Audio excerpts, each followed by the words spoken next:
ചോറ് റെഡിയായി വന്നിട്ടുണ്ട്. ഇനി നമുക്ക് ദമ്മിടാനുള്ളത്.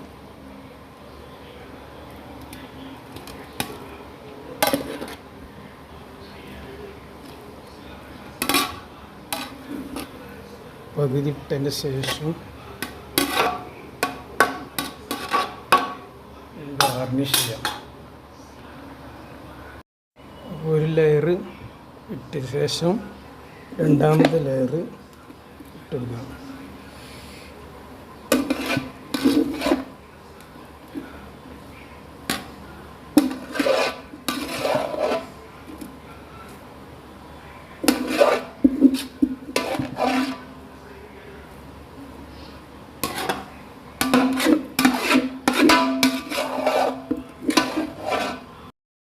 ദമ്മിടുന്ന പരിപാടിയാണ്.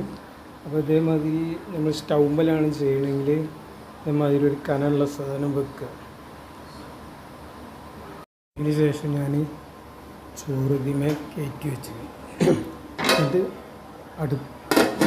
അടുപ്പ് അതിൻ്റെ മൂടിയിട്ട് മൂടി കനത്തിന് എന്തെങ്കിലും കനമുള്ള എന്തെങ്കിലും കയറ്റി വെക്കുക. ഞാൻ കുറച്ച് വെള്ളമാണ് പിടിച്ച് വെച്ചത്.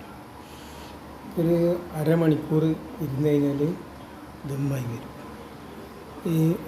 ആദ്യം കുറച്ച് തീ കൂട്ടി വെക്കുക. പിന്നെ അത് സാധനം ചൂടായി കഴിഞ്ഞാൽ പറ്റ കുറച്ച് കൊടുക്കുക.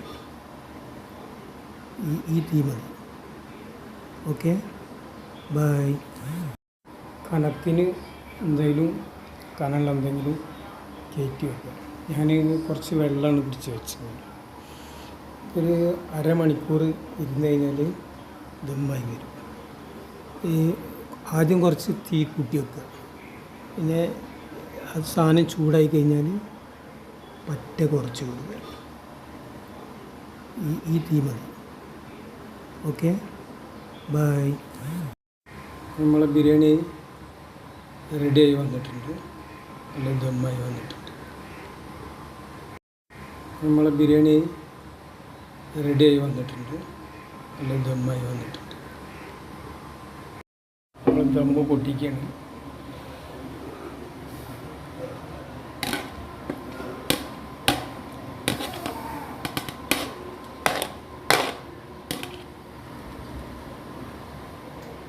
നല്ല സ്മെല്ലൊക്കെ വരുന്നുണ്ട് കേട്ടോ.